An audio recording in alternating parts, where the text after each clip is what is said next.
يفهم بالعلم القرآن، بالعلم يزيد الإيمان، وبه يمتاز الإنسان، وبفكر عال وبيان.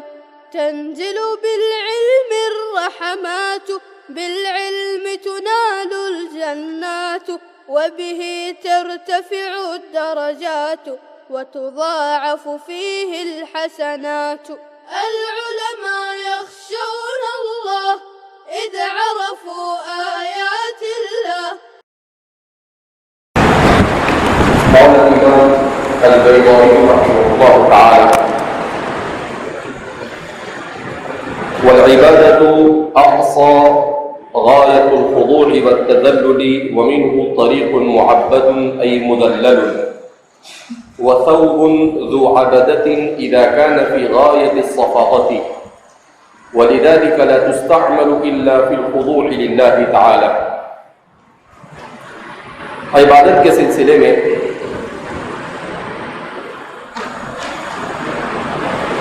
قرآن کریم کہ الفروق اللغویہ پر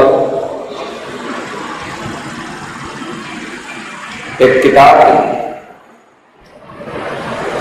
شیخ الکبسی الیمنی کی ہے، موسوعۃ الکلمہ، موسوعۃ الکلمات فی القرآن الکریم. انہوں نے لکھا ہے کہ قرآن کریم نے عبادت کے لیے 3 کلمات کو استعمال کیا ہے. ایک ہے لفظ عبادت، دوسرا ہے التبتل،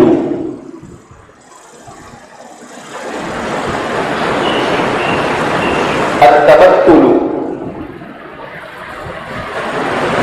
اور تیسرا ہے النسک، النسک، النسک، النسک، مناسک حج.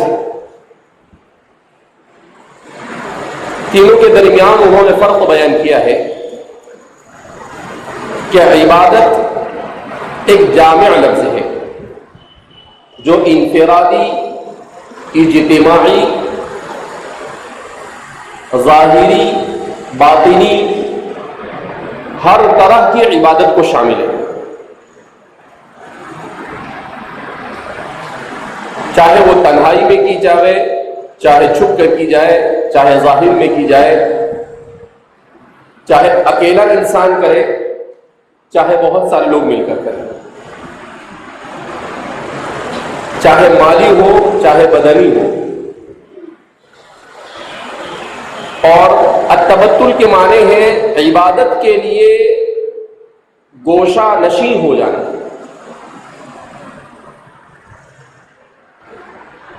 التبتل کے معنی قرآن کریم نے اس کو استعمال کیا ہے تبتیلا، کہ عبادت کے لیے گوشہ لوگوں سے منقطع ہو کر، سب کام چھوڑ چھاڑ کر صرف کسی ایک عبادت میں اکیلے گوشہ نشین ہو جانا، اسے کہتے ہیں التبتل. اور تیسرا نسک ینسک، نسکن و نسکن، اس کے معنی ہے اجتماعی طور پر عبادت کو ادا کرنا. اسی لیے مناسک حج کو بھی مناسک حج کہا جاتا ہے، کیونکہ وہ سب کے سب اجتماعی طور پر کیے جاتے ہیں. قرآن کریم نے یہاں پر اسی لیے العبادتو کا لفظ استعمال کیا جو جامع ہے، ہر طرح کی عبادت. نہ یہاں پر تبتیل کا لفظ اور تبتل کا لفظ صحیح ہو سکتا تھا، اور نہ یہاں پر نسک اور نسک کا لفظ صحیح ہو سکتا تھا. قرآن کریم کا بالکل صحیح انتخاب ہے. والاستعانة طلب المعونة وهي اما ضروریۃ او غیر ضروریۃ. استعانہ کے معنی میں بیان کرتے ہیں طلب المعونۃ، معونت کا مطالبہ کرنا. اصل میں تو عربی زبان میں مدد کے لیے عون کا لفظ استعمال حقیقت کے اعتبار سے نہیں، مجازن ہے.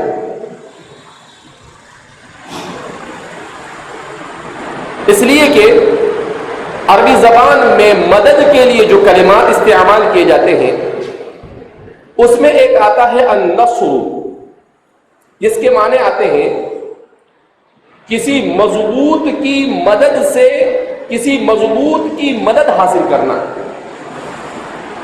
اور بعض میں لکھا کسی قوی اور مضبوط کے تعاون سے کامیاب ہونا، اس کو کہتے ہیں النصر۔ اسی لیے قرآن کریم نے نصر من اللہ وفتح مبین، جہاں پر بھی قرآن کریم نے استعمال کیا ہے اسلام کی سربلندی کے لیے، وہاں پر نصر کا لفظ استعمال کیا ہے۔ کیوں؟ اس لیے کہ اللہ کی مدد سے ہی مسلمانوں کو اور مومنوں کو ہمیشہ کامیابی کیا ہوتی ہے؟ حاصل ہوتی ہے۔ اسی طریقے سے عربی زبان میں ایک لفظ استعمال ہوتا ہے الظفر، کامیاب ہونا۔ اس کے معنی آتے ہیں بہت زیادہ مشقت اٹھا کر کامیاب ہونا، وہ بھی مدد کے معنی میں، مشقتوں پر مشقتیں برداشت کرنا، اس کے بعد جا کر کامیاب ہونا، اسے کہا جاتا ہے الظفر۔ العون کا لفظ جو ہے اس کا استعمال عربی زبان میں اصل تو ہے حصہ داری کے لیے، السہم، العون، یہ سب حصے کے لیے استعمال ہوتا ہے، مگر اسے مجازاً استعمال کیا جاتا ہے مدد کے معنی میں۔ اب جب اسے مجازاً مدد کے معنی میں استعمال کیا جاتا ہے تو کس قسم کی مدد کو عون کہا جائے گا؟ تو فرماتے ہیں کہ انسان کا کسی بھی چھوٹی بڑی چیز میں مکمل طور پر مدد پر منحصر ہونا، اسے کہا جاتا ہے العون۔ قرآن کریم نے یہاں پر اسی لیے ایاک نعبد و ایاک نستعین کہا، ایاک نستنصر نہیں کہا، نستغفر نہیں کہا، اور کوئی لفظ استعمال نہیں کیا، نستعین کہا۔ کیوں؟ بندے کو یہ بتلانے کے لیے کہ دنیا میں چاہے انسان کی ظاہری کامیابی ہو یا باطنی کامیابی ہو، علمی کامیابی ہو یا عملی کامیابی ہو، جو بھی کامیابی ہے اللہ کی مدد اور نصرت کے بغیر ممکن نہیں۔ اس سے کیا ہوتا ہے؟ انسان کے ذہن و دماغ میں یہ بات بیٹھے کہ ہر کلی اور جزئی کے پیچھے اللہ رب العزت کا ہاتھ ہے، اس کے بغیر کچھ نہیں ہو سکتا۔ اسی لیے قرآن کریم نے یہاں پر العون کو کیا کیا ہے؟ نستعین کو کیا کیا ہے؟ استعمال کیا ہے۔ واستعانت طلب المعونتی، اور استعانت کہتے ہیں معونت اور مدد اور مساہمت کا مطالبہ کرنا۔ وہی اما ضروریت، اب استعانت یا تو ضروری ہوگی او غیر ضروریت، یا غیر ضروری ہوگی۔ ما لا يتأتى الفعل دونه، کہ جس کے بغیر فعل ممکن نہ ہو، جس کے بغیر فعل کو انجام نہ دیا جا سکے۔ اقتدار الفاعل، جیسے کام کرنے والے کا کام کرنے کی طاقت رکھنا۔ اقتدار الفاعل کا مطلب یہ ہے، کیا مطلب؟ کہ نماز پڑھنے والے کے اندر نماز پڑھنے کی طاقت کا ہونا، اس کے اندر استطاعت کا ہونا، اس کے اندر استطاعت کا ہونا۔ اسی لیے کہا کہ معونت کے سلسلے میں بڑی اچھی بات لکھی ہے بعض عربی شارحین نے، کہ اصل میں معونت جو ہوتی ہے یہ دو طرح کی ہوتی ہے، ایک ہوتی ہے معونت ممکنہ اور ایک ہوتی ہے معونت میسرہ، جس کو مصنف نے ضروریہ اور غیر ضروریہ سے تعبیر کیا ہے۔ معونت ضروریہ اسی کو معونت ممکنہ کہتے ہیں۔ کیا کہتے ہیں؟ معونت ممکنہ۔ اور معونت غیر ضروریہ کا دوسرا نام یہ معونت میسرہ ہے۔ کیا فرق ہے دونوں میں؟ دونوں میں فرق یہ ہے کہ ایک تو انسان میں کسی چیز کو انجام دینے کی قدرت اور طاقت کا ہونا، یہ ہے معونت میسرہ. جیسے نماز کے لیے عاقل اور بالغ اور صحیح سالم ہونا. اسی لیے فرماتے ہیں کہ عبادات کے وجوب کے لیے معونت ممکنہ ضروری ہے، عبادات بدنیہ کے لیے، اور عبادات مالیہ کے لیے معونت میسرہ ضروری ہے. کس کو کہتے ہیں معونت میسرہ؟ تو فرماتے ہیں معونت میسرہ کہتے ہیں انسان کے پاس کوئی طاقت اور استطاعت تو ہے، مگر وہ اسے آسانی سے انجام دینا چاہتا ہے. وہ اسے کیسے انجام دینا چاہتا ہے؟ آسانی سے انجام دینا چاہتا ہے. وہ یہ نہیں چاہتا ہے کہ یہاں سے جامعہ کے گیٹ سے لے کر بازار تک کے پیدل جائے. وہ چاہتا ہے وقت بچے، بدن کی انرجی بچے، چلنا نہ پڑے، مشقت نہ اٹھانا پڑے، تو رکشہ میں بیٹھ جائے. اور وہ یہ ہے معونت میسرہ کہ وہ جا تو سکتا تھا پیدل، مگر بہت ساری وجوہات کی بنیاد پر اس نے ایسا نہیں کیا، اور اس نے معونت میسرہ سے کام لیا. تو طاقت کو آسانی کے لیے استعمال کرنا، اس کو کہتے ہیں معونت میسرہ. اسی لیے عبادت بدنیہ میں معونت ممکنہ کافی ہے. نماز کے فرض ہونے کے لیے، روزے کے فرض ہونے کے لیے معونت ممکنہ، عاقل ہے، بالغ ہے، نماز فرض ہو جائے. اب اس کے لیے نہیں کہ عاقل بھی ہے، بالغ بھی ہے، سب کچھ ہے، مگر گھر سے مسجد دور ہے تو مسجد کے آنے کے لیے سائیکل نہیں ہے، مسجد سے گھر تک آنے کے لیے گاڑی نہیں ہے، کرائے کے پیسے نہیں ہے. نہیں، اس سے وہ عبادت ثابت نہیں ہوگی. عبادت بدنیہ کے وجوب کے لیے معونت ممکنہ کافی، اور عبادت مالیہ میں معونت میسرہ. اسی لیے وہاں پر حولان حول اور اپنی ضرورت سے زائد کا ہونا، کہ آپ کی ضرورت سے زیادہ 7.5 تولہ یا 52.5 تولہ چاندی اگر آپ کے پاس ہے یا اس کی مقدار میں رقم ہے، اور اس پر سال گزر جائے اور آپ کو کوئی اس کی ضرورت نہ پڑے، تو اب آپ کے اوپر زکوٰۃ کیا ہوگی؟ اسی طریقے سے حج، من استطاع الیہ سبیلا، تو من استطاع الیہ سبیلا یہ معونت میسرہ، کہ وہاں پر پہنچنے کی طاقت ہے تو فرض ہے. اگر وہاں تک پہنچنے کے مصارف برداشت کرنے کی طاقت نہیں ہے تو آپ کے اوپر حج فرض ہوگا نہیں. مصنف نے اسی کو ضروریہ اور غیر ضروریہ سے تعبیر کیا ہے. بہرحال وتصوره ما لا يتأتى الفعل دونه كاقتدار الفاعل وتصوره، کہ جیسے کسی فاعل یعنی کام کرنے والے کے اندر کام کی استطاعت کا ہونا اور اسے انجام دینا. وہ تصوری کا مطلب اسے انجام دینا. وحصول آلة ومادة يفعل بها فيه وعند استجماعها يوصل الرجل بالاستطاعة ويصح أن يكلف بالفعل.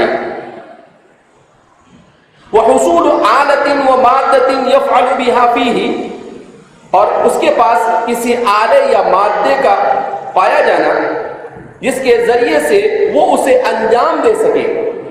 وَعِنْدَ اسْتِجْمَعِ يُوسُفَ الرَّجُلُ بِالْإِسْتِطَاعَةِ، کہ جب وہ چیز اس کے پاس پائی جاوے تو پھر اس شخص پر استطاعت واجب، یعنی استطاعت کی وجہ سے وہ چیز اس پر ضروری ہو جاتی ہے. وَيَصِحُ أَن يُكَلَّفَ بِالْفِعْلِ، اور اس طرح سے اسے مکلف کیا جائے گا کہ وہ اس کام کو انجام دے گا. تو عاقل ہے، بالغ ہے، صحیح سالم ہے، نماز فرض ہو گئی. اب اس کے بعد کوئی عذر اس کا چلے گا نہیں. قیام پر قدرت ہے، کھڑے ہو کر پڑھے. قیام پر قدرت نہیں ہے، بیٹھ کر پڑھے، لیکن اس پر نماز ثابت ہوگی نہیں. وغیر ضروریت تحصیل ما یتیسر به الفعل، اور معونت غیر ضروریت اس کو کہتے ہیں جس کے ذریعے سے کام آسان ہو جائے، وَيَسْهَلُ، اس پہ اس کو سہولت میسر ہو جائے، فیسلٹی اس کو مل جائے. کَالرَّاحِلَةِ فِي السَّفَرِ لِلْقَادِرِ عَلَى الْمَشْيِ، جیسے چلنے پر قادر شخص کے لیے سواری کا میسر آ جائے، تو وہ پیدل سفر کر سکتا ہے. مگر گاڑی آ گئی، وہ گاڑی میں بھی سفر کر سکتا ہے، مگر پلین میں چلا گیا. وہ ٹرین میں بھی سفر کر سکتا ہے مگر پلین میں چلا گیا. تو یہ سب کے سب معونتیں میسر ہیں کہ بھئی ٹرین میں جائے گا تو 2 دن لگیں گے، فلائٹ میں جائے گا تو 2 گھنٹے میں پہنچ جائے گا. تو یہ سب معونتیں میسرہ میں آ گئے. کس میں آ گیا؟ معونتیں میسرہ. او یقرب الفاعل الى الفعل ويحثه عليه، یا فاعل کے لیے فعل کو قریب کر دے گا، وَيَحُثُّهُ عَلَيْهِ، اور اس پر اس کو آمدہ کرے، اور اس پر اس کو کیا کرے؟ آمدہ کرے. یعنی فعل اس کے لیے قریب ہو جاتا ہے. کیا مطلب فعل کے قریب ہونے کا؟ کہ معونت میسرہ اس کو کہتے ہیں کہ آدمی کے لیے جو فعل انجام دینا گھنٹوں میں ممکن تھا وہ منٹوں میں ہو جائے. گھنٹوں میں ممکن تھا وہ کیسے ہو جاوے؟ منٹوں میں ہو جائے. جیسے پہلے اگر کسی کو پیغام پہنچانا ہے تو کیا کرنا پڑتا تھا؟ لکھنا پڑتا تھا. لکھنے کے بعد پوسٹ کارڈ ڈھونڈنا پڑتا تھا، اس میں ڈالنا پڑتا تھا، پھر کہاں جانا پڑتا تھا؟ پوسٹ آفس میں جانا پڑتا تھا. پھر پوسٹ آفس میں جا کے اس کو ڈالو اور پھر جا کر وہ اس کو کیا ہوتا تھا؟ پہنچتا. اب کیا ہے؟ موبائل لیا، میسج لکھا، بھیج دیا اس کو. یقرب الفعل الى الفاعل، فعل کو فاعل کی کیا کر دیا؟ اس نے قریب کر دیا. بہت ساری چیزیں بچ. کیوں؟ اس لیے کہ انسان مختصر زندگی لے کر آئے. اب یہ مختصر سی زندگی میں اگر چھوٹے چھوٹے کاموں میں لمبے لمبے اوقات اگر صرف ہی کرتا رہے تو ظاہر سی بات ہے وہ کرے گا کیا؟ بہت کام کا انجام دے سکے گا. تو اس کے لیے اسی لیے ہم دیکھتے ہیں کہ امت محمدیہ علی صاحبها الف الف تحیۃ و سلام کے لیے اللہ نے بہت ساری آسانیاں مہیا کی جو پہلی امتوں کے نہیں تھیں. اس لیے کہ اللہ کا نظام ہے، کسی کو کچھ دیتا، کسی سے کچھ لیتا ہے تو اس کو کچھ دیتا ہے. پہلے لوگوں کی عمریں 800 900 اور 1000 سال ہوتی تھی. بعض روایتوں میں 2,000 سال عمر ہوا کرتی تھی. تو ان کے لیے 100 200 400 کلومیٹر سفر پہ آنا جانا آسان تھا کیونکہ عمر بھی لمبی لمبی تھی، ان کے قوا بھی مضبوط تھے. مگر امت محمدیہ کی اعمار میں کمی ہو گئی.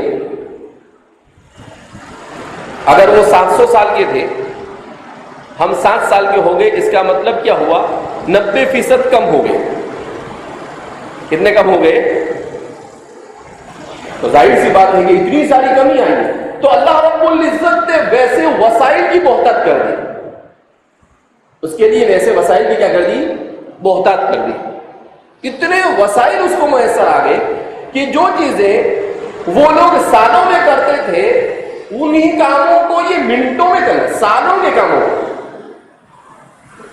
پہلے آپ نے بیضاوی لکھی، امام بیضاوی کی لکھی ہوئی کتاب کو اگر آپ کو چاہیے تو چھپتی نہیں تھی، وہ نساخ ڈھونڈنا پڑتا تھا. وہ اس کو دیکھ کر آپ کو لکھ کر دیتا تھا. ظاہر سی بات ہے 1-2 گھنٹے کا کام، دنوں نکل جاتے تھے، مہینوں نکل جاتے تھے، تو وہ ہوتا تھا.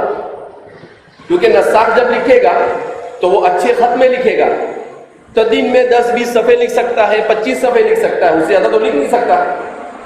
تو اب اس کو اگر 100-200 صفحے کی کتاب لکھنا ہے تو 100-200 صفحے کو اگر دن میں 25 صفحے بھی مانو تو ظاہر سی بات ہے 250 صفحے کی کتاب کے لیے کتنے دن لگیں گے؟ 10 دن لگیں گے. اور ابھی زیروکس مشین والے کے پاس چلے جاؤ تو آپ کو کیا کرتا ہے؟ وہ 10-20 منٹ کے اندر میں نکال دیا کرتا ہے، دے دیتا ہے. تو گھنٹوں کا کام منٹوں میں ہونے لگا.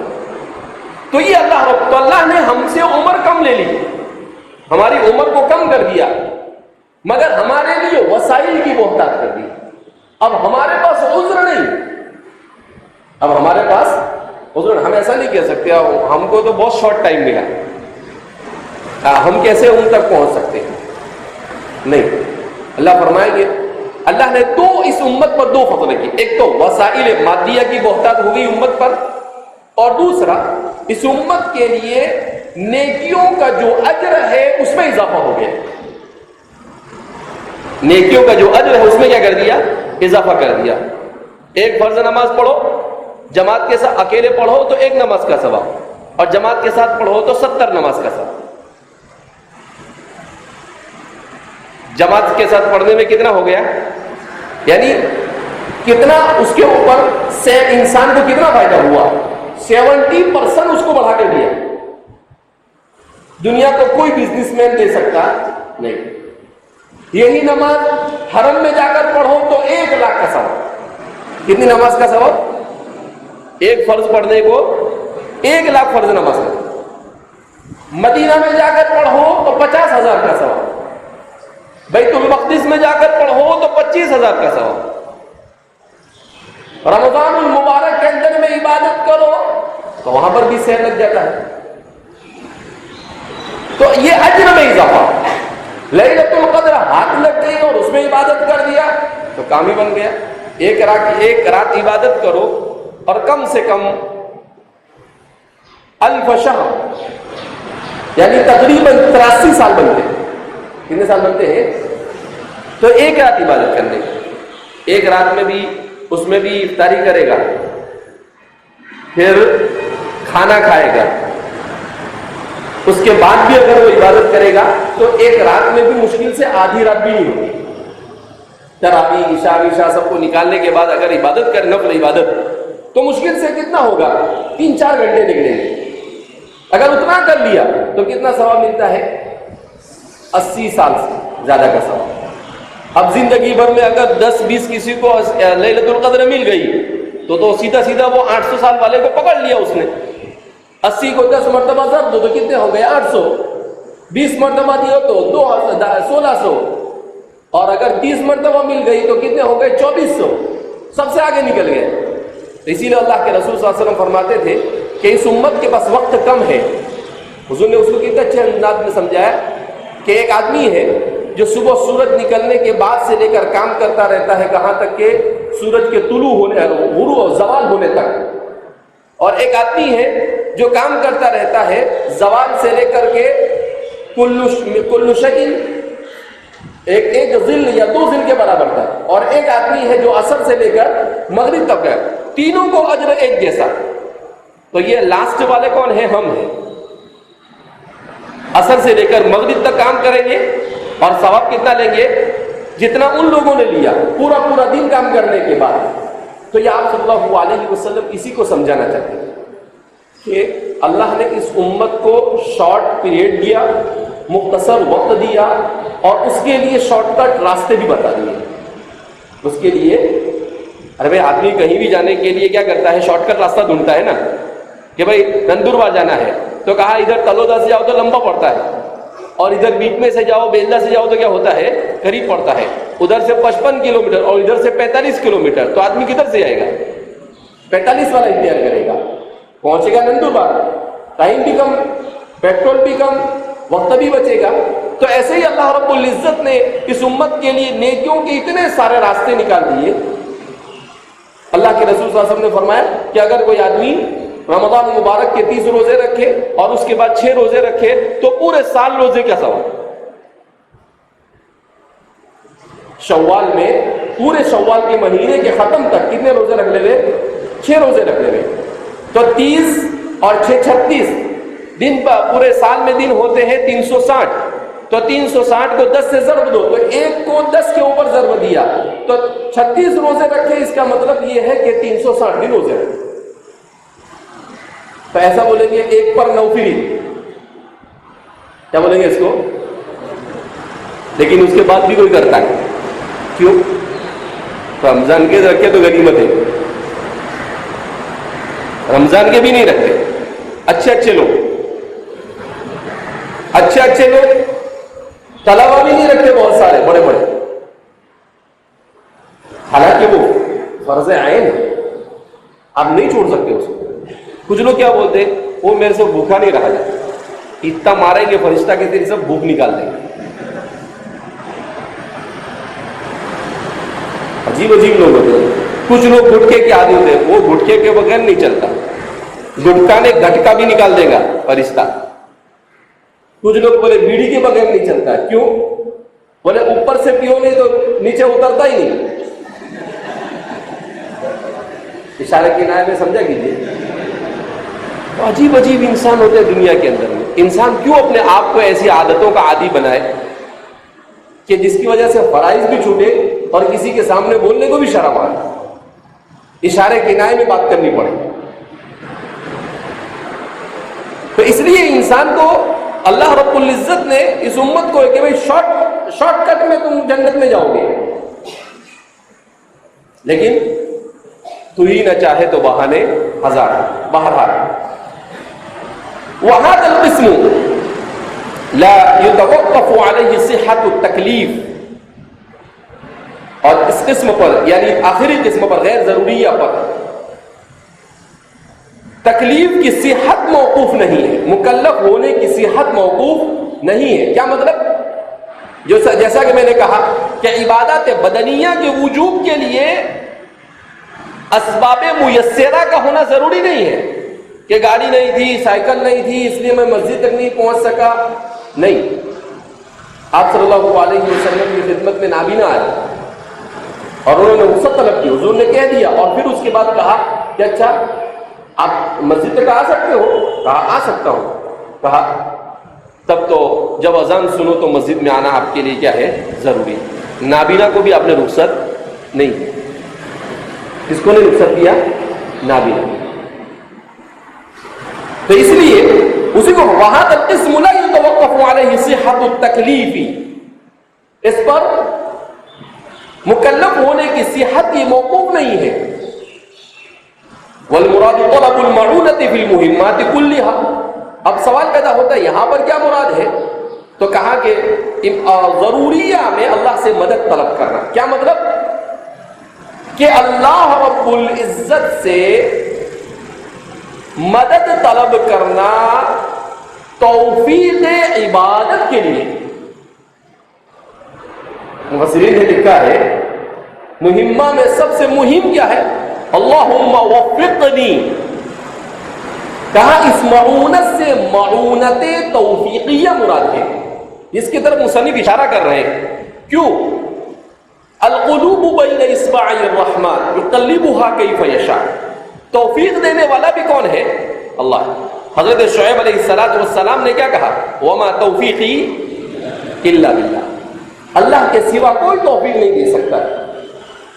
انسان کو اگر اللہ اپنی توفیق سے چھوڑ دے اور کہے کہ بھائی میں کچھ جانتا نہیں, تیرے کو جو کرنے کا ہو کر, تو ایک انسان بھی کوئی ڈھنگ کا کام نہیں کرے. کتنا انسان؟ ایک انسان کوئی ڈھنگ کا کام کرے گا نہیں.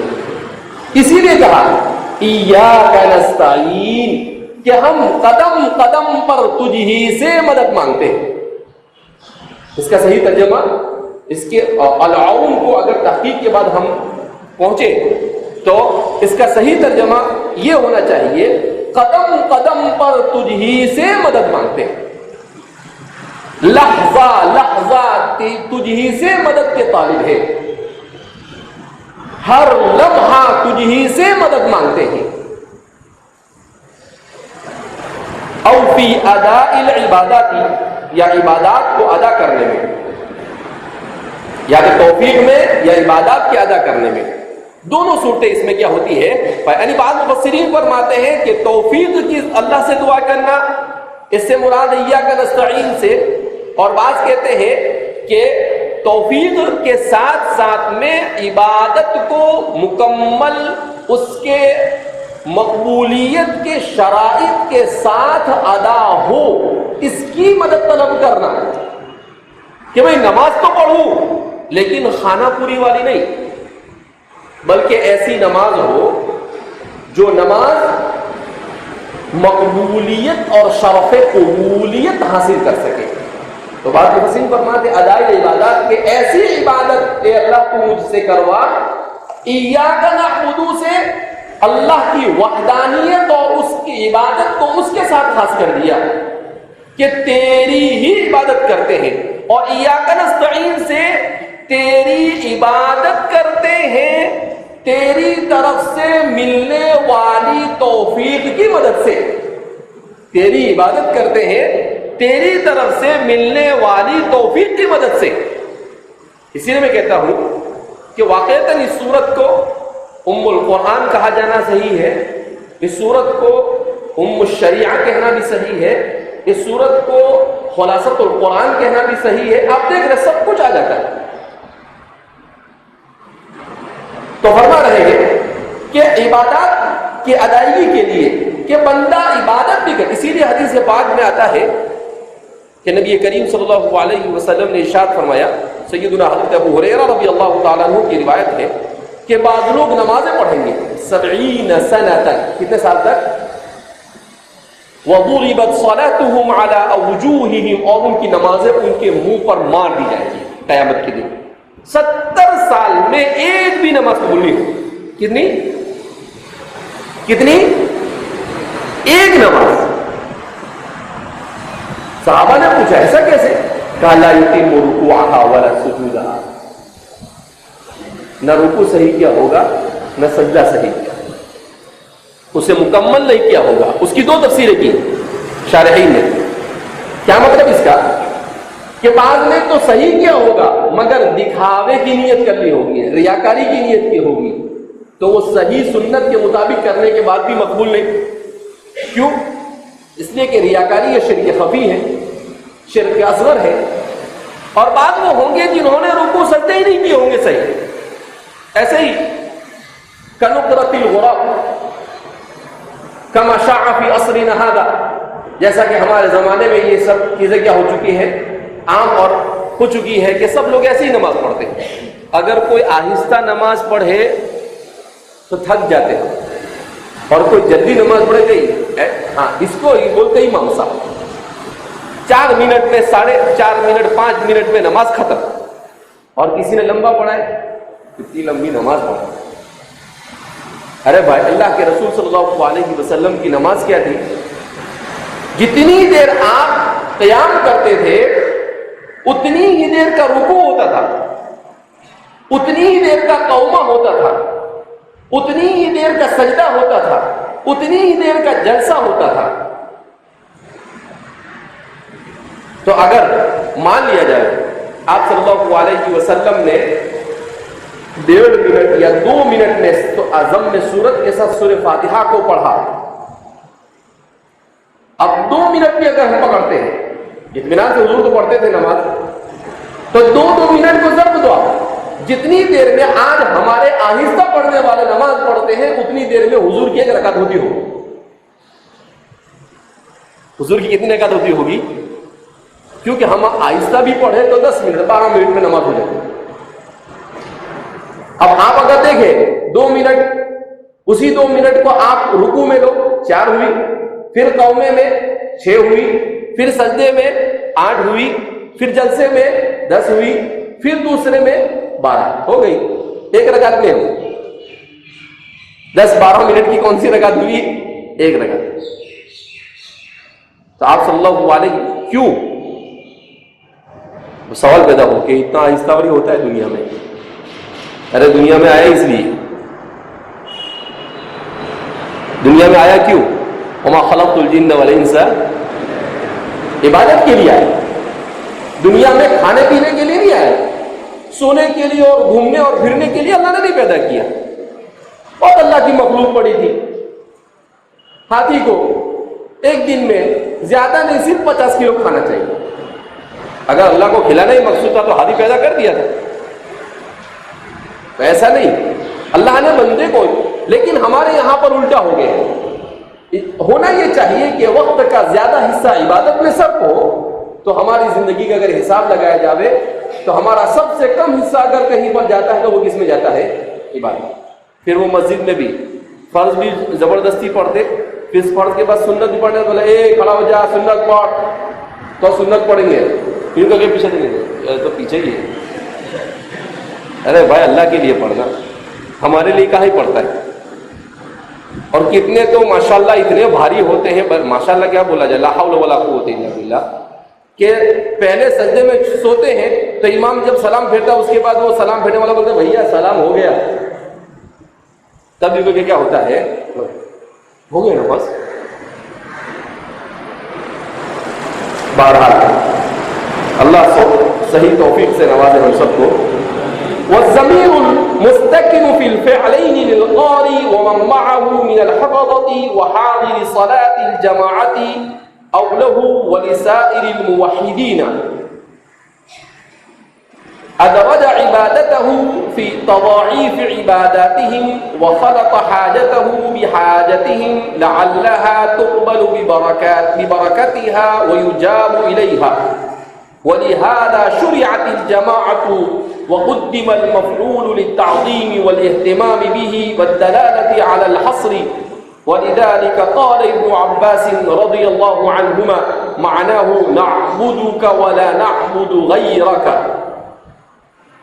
اب بیان کر رہے ہیں کہ سوال یہ پیدا ہوتا ہے کہ عام طور پر تو پڑھنے والا ایک ہوتا ہے, تو ہونا چاہیے تھا ایایا نعبد و ایایا نستعین.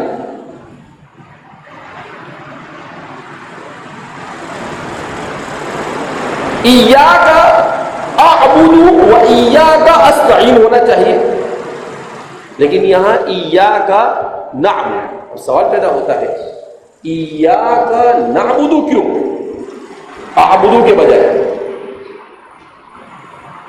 تو مصنف اس کا یہاں پر جواب دے رہے ہیں کہ اس کو جمع لایا گیا ہے. والضمیر المستقل فی الفعلین للقاری ومن معه من الحفظات. کہا اس کی ضمیر منصوب منفصل جو ہے ایاکا میں, اس کو مقدم ذکر کیا, اس کی وجہ آگے بیان کریں گے. اور فعل میں جو ضمیر ہے اسے اعبدو کے بجائے نعبدو لایا گیا. تو کہاں اس نعبدو کے لانے کی بہت ساری وجوہات ہیں, ان میں سے ایک وجہ کیا ہے, للقاری ومن معه من الحفظة وحاضر صلاة الجماعة, کہ نعبدو و نستعین اس نے کہا کہ انسان اگر جماعت میں نماز پڑھ رہا ہے تو وہ خود بھی اس میں شامل, اور اس کے ساتھ ساتھ اس کے ملائکہ حفظہ بھی شامل. کون؟ اس کے ملائکہ حفظہ, یعنی اس کی حفاظت کرنے والے ملائکہ. ہر انسان کے ساتھ اللہ رب العزت نے حضرات ملائکہ کو رکھا ہے جو اس کی حفاظت کرتے ہیں. آپ کہیں کہ ہم نے تو دیکھا نہیں, کبھی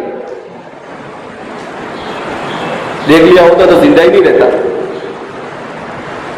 تو اللہ نے ملائکہ کو رکھا. سوال پیدا ہوتا ہے کیوں ملائکہ کو رکھا؟ تو کہا کہ باڈی گارڈ. ملائکہ کیا ہے؟ Body guard. کیوں باڈی گارڈ؟ اس لیے کہ انسان تو اللہ نے بنایا کمزور. انسان کو کیسا بنایا؟ اور انسان کے علاوہ جو مخلوق ہے شیطان اور جنات, یہ کیسے ہیں؟ مضبوط. یہ کیسے ہیں؟ دو چیزیں ان میں, ایک تو انسان کے مقابلے میں طاقتور اور مضبوط, اور دوسرے انسان کو نظر بھی نہیں آتے. من حیث لا ترونہ, انسان کو نظر بھی نہیں آتے. تو انسان کسی صورت میں ان کا مقابلہ نہیں کر سکتا, اپنا دفاع نہیں کر سکتا. تو اللہ رب العزت نے حضرات ملائکہ کو اس کی حفاظت پر معمول کیا, چاہے مسلمان ہو, چاہے کافر ہو, چاہے مشرک ہو, چاہے ملحد ہو, کوئی بھی ہو, ہر ایک کے ساتھ حفظہ لگے ہوئے. یہ حفظہ کی تعداد کے سلسلے میں ہمارے محدثین کے یہاں پر اور مفسرین کے یہاں پر مختلف اقوال نقل کیے جاتے ہیں. کوئی کہتا ہے کہ ایک تو کرامن کاتبین ہے، یہ صرف ریکارڈنگ کا کام کرتے ہیں کہ حضرت انسان کیا کر رہا ہے، اور حفظہ یہ اس کے علاوہ ہے۔ جیسے کرامن کاتبین دو ہوتے ہیں تو بعض حضرات کا کہنا ہے اسی طریقے سے ملائکہ حفظہ بھی دو ہوتے ہیں جو اس کی حفاظت کرتے ہیں۔ بعض نے کہا دو نہیں ہوتے ہیں، چار ہوتے ہیں، الیمین والشمال والامام والخلف۔ بعض نے کہا چار نہیں ہوتے، 6 ہوتے ہیں، چاروں جانب اور الفوق والتحت، 6 ہوتے ہیں۔ بعض نے کہا 6 نہیں، یہ جنات تو بہت خطرناک ہے، ایک ایک انسان کے ساتھ 70 ملائکہ، کتنے ملائکہ ہوتے ہیں؟ پوری جماعت، باڈی گارڈوں کی جماعت، ایک نہیں۔ اسی لیے کہا کہ احادیث مبارکہ میں حفظتین نہیں آیا، حفظتن جمع لایا گیا، جو کم سے کم 3 یا 3 سے زیادہ پر دلالت کرتا ہے۔ تو اس سے معلوم ہوا کہ بڑی تعداد میں ملائکہ انسان کے ساتھ رہتے ہیں۔ اب ظاہر سی بات ہے وہ ہماری حفاظت کر رہے ہیں، ہمارے باڈی گارڈ ہیں، نہ ہم ان کو کھانا دیتے ہیں، نہ ہم ان کی کوئی مدد کرتے ہیں، کچھ نہیں کر سکتے ہیں، تو کم سے کم اپنی دعا میں تو ان کو شامل کر سکتے ہیں نا۔ اتنا تو ان کا حق بنتا ہے بیچاروں کا کہ اپنی دعا میں ان کو کیا کرے، شامل کرے۔ تو فرما رہے ہیں کہ خود پڑھنے والا اور اس کے ساتھ جو حفظہ ہے وہ، اور جماعت سے نماز پڑھ رہا ہے، تو اس صورت میں جماعت میں نماز میں جتنے لوگ حاضر ہیں وہ سب کے سب نعبدو میں شامل ہیں، سب کے سب نعبدو میں کیا ہے، شامل ہیں۔ نستعین میں بھی سب کے سب کیا ہے، شامل ہیں۔ اب یہاں پر ایک سوال بھی پیدا یہ ہوتا ہے کہ اگر حاضری صلاتی جماعتی نہ ہو تب تو وہ اکیلا ہی ہے، تب تو کم سے کم یہ اختیار دینا چاہیے تھا کہ ایاک استعین و ایاک اعبد بولے ہو، کہا نہیں، اگرچہ اکیلا ہے مگر اکیلا نہیں، اس لیے کہ حفظہ تو ہے اس کے ساتھ اور وہ تو بڑی تعداد میں ہے، تو ان کو جب شامل کرنا ہے تو وہ خود اور وہ ان کی جماعت، تو ظاہر سی بات ہے جماعت کا صیغہ ہونا چاہیے، تو چاہے اکیلا ہو چاہے جماعت، دونوں صورتوں کے اندر میں جمع کا صیغہ پڑھا جاتا ہے۔ او لہ ولسائر الموحدین، دوسری توجیہ بیان کر رہے ہیں کہ جمع کا صیغہ کیوں لایا گیا، کہ اس لیے لایا گیا کہ وہ خود بھی اور نعبدو کہہ کر جتنے بھی موحدین ہیں، اللہ کو ایک ماننے والے مؤمنین کاملین ہیں، وہ سب شامل اس میں۔ اگرچہ قول اول راجح ہے اور قول ثانی کیا ہے، مرجوح ہے۔ بعض حضرات نے تطبیق دینے کی کوشش کی ہے کہ راجح مرجوح کے چکر میں پڑھنے کی بھی ضرورت نہیں ہے، کہ بھائی ملائکہ بھی شامل، خود بھی شامل، حفظہ بھی شامل اور سب موحدین بھی شامل۔ وَخَزَائِنُ اللَّهِ لَا تَنْفَدُ، اللہ کے خزانے میں کوئی کمی نہیں۔ اگر سب کو بھی شامل کر دیا جائے تو اس کے خزانے میں کیا کمی ہوگی؟ تو کسی نے تدبیر دینے کی کوشش کی ہے دونوں کو، اور کسی نے ایک کو راجح اور ایک کو مرجوح قرار دینے کی کوشش کی ہے۔ بہرحال تو کہا اس وجہ سے اس کو نعبدو کہا، اعبدو اور استعینو نہیں کہا گیا۔ ادرج عبادته في تضاعف عبادتهم وخلط حاجته بحاجتهم لعلها تقبل ببركتها ويجاب إليها۔ ایک اور نقطہ بیان کریں کہ جمع لانے کی ایک وجہ یہ بھی ہے کہ ادرج عبادته في تضاعف عبادتهم، کہ اس کی اپنی عبادت کو دوسرے لوگوں کی عبادت میں شامل کر لیا جائے۔ اسی لیے حدیث میں آتا ہے کہ انسان اگر مسجد میں جماعت کے ساتھ نماز پڑھتا ہے تو اسے نماز کا ثواب ملتا ہے اپنی نماز کا 70 گنا، اپنی ایک نماز کا، اور اس کے ساتھ مسجد میں جتنے لوگ شامل ہیں اتنا بھی ثواب اس کو، یعنی اگر 500 لوگ مسجد میں ہیں تو 570، 500 فری، 70 پہ 500 جو ہے اس کیا ہے، اگر 1000 ہے تو 1000۔ تو فرما رہے ہیں کہ اس کی عبادت کہ اندر میں دوبالگی پیدا ہو جاوے، اس وجہ سے اللہ رب العزت اسے یہ کام کیا کرتے ہیں، کرواتے ہیں۔ ایک فائدہ یہ لعل اللہ تقبل ببرکاتها ویجاب الیہا، اس کا دوسرا فائدہ کہا ہو سکتا ہے اس کی اپنی نماز تو صحیح نہیں ہوئی، مگر نماز میں کوئی کچھ لوگ ایسے شامل ہیں جن کی قبول ہوئی، تو ہول سیل میں تھا تو اس کا سڑا ہوا مال بھی نکل گیا۔ ارے بھائی آدمی جب آم کا موسم جیسے چل رہا ہے تو آم کا پورا ٹوکرا خریدتا ہے، تو پورا آپ نے سودا کر لیا نا کہ بھائی 100 روپے میں پورا، اب اس میں جو 2-4 سڑے ہوئے ہوتے ہیں وہ بھی کیا ہو جاتے ہیں، 2-4 سڑے وہ بھی آ جاتے ہیں۔ اگر وہ ایسے ہی بیچتا تو وہ 2-4 سڑے ہوئے کیا کرنا پڑتا، اس کو پھینک دینا پڑتا۔ تو کہا کہ اس طرح سے عبادت میں سب کے ساتھ کرنے سے ہول سیل میں جیسے سب 1-2 کی برکت سے یا زیادہ کی برکت سے عبادت قبول ہو رہی ہے، تو آپ کی جو قبول نہیں ہونے والی تھی وہ بھی قبول ہو جاتی ہے، وہ بھی کیا ہو جاتی ہے، قبول۔ اسی لیے نبی کریم صلی اللہ علیہ وسلم نے اپنی امت کو مکمل اہتمام کے ساتھ نماز کو جماعت کے ساتھ پڑھنے کی تاکید کی، اور کہا کہ میں یہ چاہتا ہوں کہ کوئی مصلی پر نماز پڑھائے اور میں باہر نکلوں اور دیکھوں کہ کون نماز میں جماعت میں شریک نہیں ہوا ہے، اور ان کو گھر والوں سمیت ان کو جلا دوں۔ تو اتنی تاکید آپ صلی اللہ علیہ وسلم، آپ تو رحمت للعالمین تھے، اور آپ کیا فرما رہے ہیں، ان گھر والوں کے ساتھ میں ان کو جلا دوں۔ کیوں کہہ رہے ہیں ایسا؟ رحمت للعالمین اسی لیے کہہ رہے ہیں۔ لو آپ کے جلانے کی بات بھی رحمت للعالمین کا، ارے ہاں، کیا اللہ کے رسول نے کہا کہ ان کو جب اس طرح سے کہا جائے گا تو اب یہ گھر میں نہیں رہ کر نماز کے لیے آئیں گے، اس لیے کہا، کرنے والے نہیں تھے۔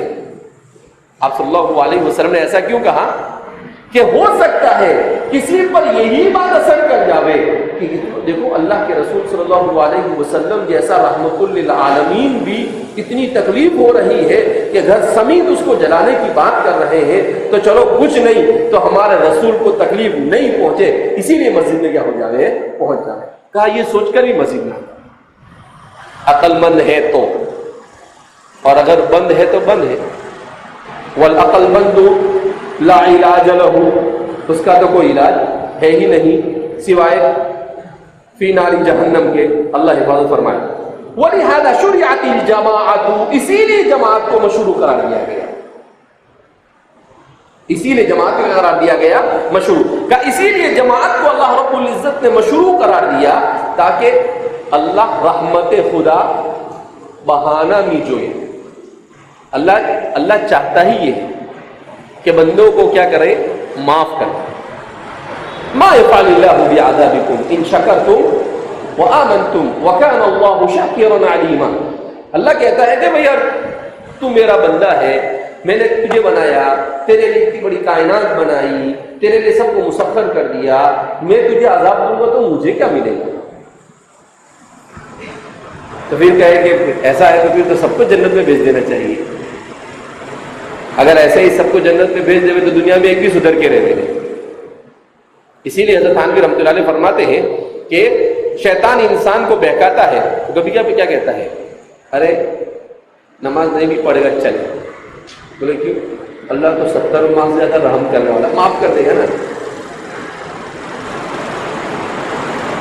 کہا کہ شیطان کے وساوس میں سے ایک وسوسہ یہ بھی ہوتا ہے کہ آدمی نہیں کرنا چاہتا ہے تو وہ تو عالم ہے نا، ارے وہ کیا ہے، عالم ہے،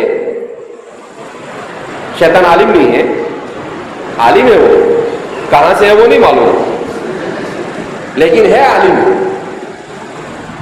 اس کو معلوم ہے سب، وہ سب کھیل جانتا ہے۔ تو علم کے بعد بھی انسان میں عمل نہ ہو اور اس اپنے علم کو غلط چیزوں میں استعمال کرے، یہ شیطنت ہے۔ اور علم ہو اور اس کا استعمال صحیح جگہ پر ہو تو پھر یہ ملائکیت ہے۔ علم ہو اور اس کا استعمال کہاں پر ہو، صحیح جگہ پر، اللہ کی رضا والی چیزوں میں ہے، تو یہ آدمی اپنے آپ کو ملائکہ کی صفت سے متصف کرتا ہے۔ اور علم ہونے کے باوجود بھی آدمی برائی پر برائی کرتا چلا جاتا ہے اور اپنی ہر برائی کو اچھا روپ دینے کی کوشش کرتا ہے یا کسی اچھا کرنے والے کو برائی کی طرف لے جانے کی کوشش کرتا ہے تو یہ فطرت شیطان ہے. یہ کیا ہے؟ فطرت شیطان. اللہم احفظنا، ہم سب کی اللہ سے حفاظت فرمائے. تو اس لیے اس آیت کریمہ میں گویا کہ ایاک نعبد و ایاک نستعین کے جتنے پہلوؤں سے گفتگو ہو سکتی تھی ان سب کو سمجھانے کی کوشش کی ہے. اب آگے بیان کر رہے ہیں کہ ایاک کو مقدم کیوں کیا، اس کی وجہ تقدیم کیا ہے. نعبدو کو بیان کرنے کے بعد اب آگے اس کو بیان کر